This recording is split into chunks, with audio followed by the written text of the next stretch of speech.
automaticity is basically another word for habit, how habitual exercise is.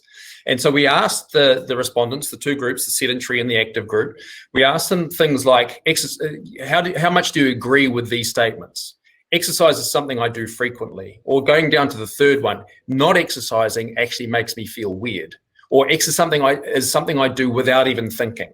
So obviously, if you strongly agree with these factors, then you've got a high level of automaticity. If you don't agree with them or you strongly disagree, you have a very low level of automaticity.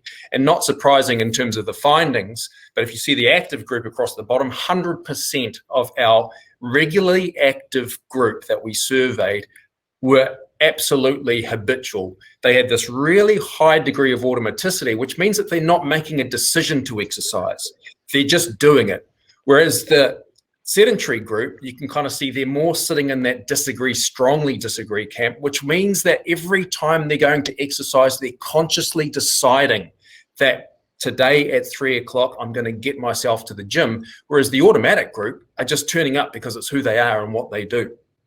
So this is a really important place to start, because our challenge is to get people from that those extrinsic motivators, which we know don't keep them in that behavior long term, into this level of automaticity where they're just coming through the door every day because it's who they are.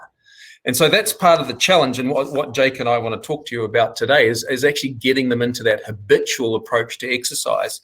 So this kind of generates the question is, what motivates people to keep exercising? We know why they join, but we also know that if they join with those extrinsic factors, that might not be what keeps them in long term. We've got to transition them into something else to ensure that they stay with us. Over to you, Jake.